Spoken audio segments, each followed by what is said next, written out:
बिस्मिल्लाहिर्रहमानिर्रहीम। अस्सलाम वालेकुम। Welcome in my channel THS teaching tips. जी तो व्यूअर्स, ये मेरी बिगनर्स की क्लास 1 का पार्ट 2 है। पार्ट 1 में मैंने आपको बताया था कि आप कैसे THS टीचिंग टिप्स से ऑनलाइन क्लासेस ले सकती हैं और आपको इन क्लासेस में क्या क्या सिखाया जाएगा, और हर पहलू पे मैंने बात की थी। उम्मीद करती हूँ कि आपने वो वीडियो ज़रूर देखी होगी। अगर नहीं देखी तो डिस्क्रिप्शन बॉक्स में उसका लिंक दिया जा रहा है, आप वो वीडियो देखें और उसको लाइक भी करें, सब्सक्राइब भी करें और शेयर भी ज़रूर कीजिए। तो चलें अब हम बढ़ते हैं अपनी इस वीडियो की तरफ, जो है बिगनर्स की कटिंग की क्लास। इस क्लास में मैं आपको बताऊंगी कि आपको कटिंग के लिए किन किन चीज़ों की ज़रूरत होगी और उन चीज़ों का आप इस्तेमाल कैसे करेंगी। तो व्यूअर्स, कटिंग के लिए जो सबसे पहला और बुनियादी असूल है वो है सही जगह का इंतखाब। मतलब कि आप कटिंग के लिए जिस जगह का भी इंतखाब करती हैं वो जगह बिल्कुल हमवार होनी चाहिए, सीधी होनी चाहिए, कहीं से ऊंची और कहीं से नीची ना हो।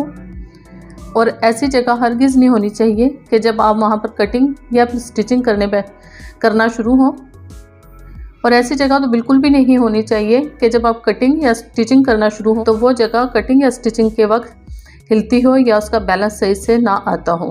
क्योंकि होता क्या है कि ऐसी जगह जिसका बैलेंस सही ना हो कटिंग करते हुए, वो हमारी कटिंग को ख़राब करती है और उससे कटिंग में फिनिशिंग भी अच्छी नहीं आती और सफाई भी अच्छी नहीं आती। तो इसके लिए आप कोई बड़ा मेज़, कोई तख्ता या इस्त्री स्टैंड का इंतखाब कर सकती हैं। अगर आपके पास कुछ भी नहीं है तो आप अपने घर के फ़र्श को ही इस्तेमाल करें। आप अपने घर के फ़र्श पर एक मोटा सा कपड़ा बिछा लें, जिससे आपको कपड़े को तह लगाने या इस्त्री करने में आसानी होगी। बाद जगहों पर देखा गया है कि बहुत सी बहनें सिलाई या कटाई चारपाई या बेड पर बैठकर ही कर लेती हैं, लेकिन उसमें वो सफाई और फिनिशिंग नहीं आ पाती जो हमको असल में चाहिए होती है। तो दूसरे नंबर पे हमें कटिंग के लिए जो चीज़ चाहिए वो है फैब्रिक, यानी कपड़ा। कपड़ा 2 किस्म का होता है, एक सूती किस्म का और एक रेशमी किस्म का। लेकिन अगर आप बिगनर्स हो, अभी आपने कटिंग करना स्टार्ट की ही है, तो इसके लिए मैं आपको सजेस्ट करूँगी कि वो सिर्फ सूती कपड़े का इंतखाब करें। सूती कपड़े में भी बहुत सी चीज़ें आ जाती हैं, मसलन lawn, linen, khaddar, cotton, washing where वगैरह। लेकिन वॉशिंग वेयर और लिलन ये ऐसा कपड़ा है कि है तो ये भी सूती ही, ऐसा नहीं कि ये सूती नहीं है, ये भी सूती है, लेकिन ये भी थोड़ा सा इसकी जो है ग्रिपिंग में आपको मसला होगा, वो भी थोड़ा सा स्लिप होता है बानिस्बत रेशमी कपड़े के। रेशमी कपड़ा बहुत ज़्यादा स्लिप होता है, इसीलिए मैं आपको सजेस्ट कर रही हूँ कि आप सबसे पहले सूती कपड़े का इंतखाब करें। लेकिन सूती कपड़े में भी अगर आप खद्दर या फिर कॉटन का इस्तेमाल करते हैं सबसे पहले स्टार्ट लेते हुए, तो वो आपके लिए सबसे ज़्यादा बेस्ट होगा। क्योंकि खद्दर या कॉटन ऐसा फैब्रिक है जिस पर ना सिर्फ सफाई अच्छी आती है बल्कि फिनिशिंग भी बहुत अच्छी आती है। लेकिन वो बहनें जो अभी बिल्कुल ही स्टार्ट कर रही हैं काम का, जिनको अभी कैंची भी पकड़ना नहीं आती, उनके लिए मेरी सजेशंस होंगी कि आप न्यूज़पेपर या ब्राउन पेपर का इस्तेमाल करें। ब्राउन पेपर, जिसे खाकी कागज़ भी बोला जाता है, आप वो भी ले सकती हैं और न्यूज़पेपर या अखबार भी ले सकती हैं। ब्राउन पेपर थोड़ा सा महंगा पड़ जाता है और न्यूज़पेपर थोड़ा सस्ता होता है, क्योंकि ये कहीं से भी आपको किसी भी रद्दी वाले से किलो के हिसाब से मिल जाता है। अब आप अगर अफोर्ड कर सकती हैं तो आप ब्राउन पेपर, खाकी कागज़ भी ले सकती हैं, अदरवाइज़ आप न्यूज़पेपर का ही इंतखाब कर सकती हैं। देखें, जब हम इसको ओपन करते हैं तो एक बहुत बड़े साइज़ का आपको न्यूज़पेपर मिल जाता है, जिससे आपको कटिंग करने में, सीखने में जो आसानी होगी। और अगर आपका न्यूज़पेपर ख़राब हो भी जाता है तो आपको कोई टेंशन नहीं होगी। एटलीस्ट आपका जो इतना महंगा आप सूट खरीदते हो वो बच जाएगा। तो इसलिए बिगनर्स, जो बिल्कुल अर्ली बिगनर्स हैं, उनको मेरी सजेशंस हैं कि वो सिर्फ न्यूज़पेपर या ब्राउन पेपर का ही इस्तेमाल करें। ये देखिए, मैं आपको दिखाती हूँ।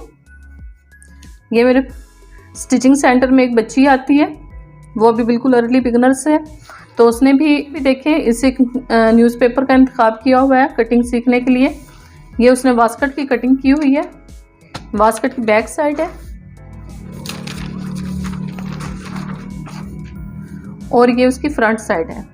अब इस कटिंग को इस बास्केट की कटिंग को करते हुए उससे बहुत गलतियां हुई, उससे बहुत से न्यूज़पेपर भी वेस्ट हुए, लेकिन उसके पास मार्जिन क्या था कि वो टेंशन फ्री थी कि एटलीस्ट मेरा कपड़ा ज़ाया नहीं हो रहा, ख़राब हो रहा है तो न्यूज़पेपर ही ख़राब हो रहा है।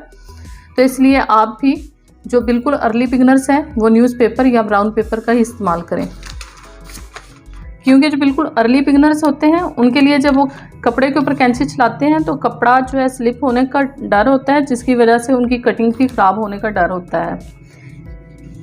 तीसरे नंबर पे हमें कटिंग के लिए जिस चीज़ की ज़रूरत होती है वो है कैंची। व्यूअर्स, कैंची का इंतखाब करते हुए आपको जिस बात को ध्यान में रखना बहुत ज़रूरी होता है वो है कैंची का साइज़। कैंची बहुत बड़े साइज़ की या फिर छोटे साइज़ की मत लें आप। कैंची हमेशा मीडियम साइज़ की होनी चाहिए। मीडियम साइज़ की कैंची हर किस्म के कपड़े को कवर कर सकती है। दूसरे नंबर पे जिस चीज़ को आपने ध्यान में रखना है वो है कैंची की धार। कैंची की धार ना सिर्फ कि अच्छी हो बल्कि तेज़ भी होनी चाहिए। इसके अलावा एक और बात जो बहुत ज़्यादा अहमियत की हामिल है कि आप कपड़ा काटने वाली कैंची को सिर्फ कपड़ा काटने के लिए ही इस्तेमाल करें। कपड़ा काटने वाली कैंची से आप कोई कागज़, अखबार, कार्ड, प्लास्टिक या फिर शॉपर वगैरह मत काटें, क्योंकि इससे कैंची की धार ख़राब होने का डर होता है। और अगर कैंची की धार ख़राब होगी तो आपकी कपड़े की कटाई भी अच्छी नहीं आएगी। ना सिर्फ ये कि आपके कपड़े में सफाई नहीं आएगी बल्कि कपड़े की कटिंग की फिनिशिंग भी अच्छी नहीं होगी। तो इसलिए आप कपड़ा काटने वाली कैंची सिर्फ कपड़ा काटने के लिए इस्तेमाल करें और बाकी दीगर कामों के लिए कोई और एक्स्ट्रा कैंची अपने पास रखें। इसके अलावा ये कटर है छोटा, ये बाज़ार से आसानी मिल जाता है आपको।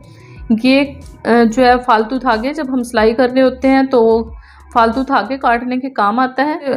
ये भी छोटा, बड़ा और मीडियम हर साइज़ में मिल जाता है, लेकिन मैं इसको भी सजेस्ट करूँगी कि आप मीडियम साइज़ में ही लें।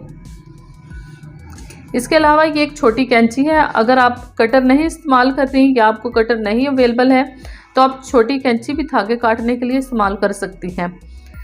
लेकिन अगर आपको ये दोनों चीज़ें ही मुयस्सर नहीं हैं या मिल नहीं रही हैं तो आप इस कैंची को भी धागे काटने के लिए इस्तेमाल कर सकती हैं। थोड़ा मुश्किल हो जाता है लेकिन ये कि काम आ जाती है ये कैंची भी धागे काटने के लिए। और एक और बहुत ज़रूरी बात व्यूअर्स, कि आप कपड़ा काटने वाली कैंची को कभी भी हवा में मत चलाएं, क्योंकि जब हवा में खाली कैंची हम चलाते हैं तो कैंची को जब हम ऐसे खोल कर बंद करते हैं तो इस पे हवा का प्रेशर बढ़ता है और हवा के प्रेशर से हवा की नमी इस पे आती है और इस पे जंग लगने का और इसकी धार ख़राब होने का डर होता है। चौथे नंबर पे कटिंग के लिए जिस चीज़ की हमें बहुत ज़रूरत है वो है इंचीज़ टेप। इंचीज़ टेप का इस्तेमाल जब हम कपड़े का नाप लेते हैं तो उस वक्त किया जाता है, और ये कपड़े का सही नाप या फिटिंग का सही नाप लेने के लिए बहुत ज़रूरी चीज़ है। वैसे तो लोग कपड़ा काटने के लिए कपड़े से कपड़े का नाप भी लेते हैं, लेकिन उससे आपकी फिटिंग में 19-20 या कभी कभार बहुत ज़्यादा फ़र्क आ जाता है। इसलिए मैं आपको सजेस्ट करूँगी कि आप कपड़ा काटने या कपड़े की पैमाइश के लिए सिर्फ इंचीज़ टेप का ही इस्तेमाल करें। ये भी आपको बाज़ार से मुख्तलिफ़ कलर्स और मुख्तलिफ़ साइज़ में मिल जाती हैं। आप किसी भी कलर या किसी भी साइज़ की ये ले सकती हैं, लेकिन मीडियम साइज़ में लें तो वो ज़्यादा बेस्ट है। इंशाल्लाह कमिंग अप वीडियोज़ में मैं आपको इंचीज़ टेप का सही इस्तेमाल बताऊंगी कि आप कैसे इंचीज़ टेप का इस्तेमाल करते हुए कपड़े का सही और परफेक्ट नाप ले सकते हैं। बहुत सी ख़वातीन जो कपड़े से कपड़े का नाप लेती हैं या जिनको इंचीज़ टेप का सही इस्तेमाल नहीं पता, उनके लिए ये वीडियो बहुत फ़ायदेमंद साबित होने वाली है। और इंशाल्लाह ऐसी ख़वातीन या बच्चियां जिनको इंचीज़ टेप का इस्तेमाल सही से नहीं आता, वो भी इस वीडियो को देखने के बाद इंचीज़ टेप का सही इस्तेमाल करना सीख जाएंगी। मेरे पास बहुत सी बच्चियां बहुत सी बच्चियां मेरे पास ऐसी आती हैं जो कहती हैं कि आप ही हमें सिर्फ कपड़े से कपड़े का नाप लेना सिखा दें, हमें इंचीज़ टेप का हिसाब किताब नहीं आता।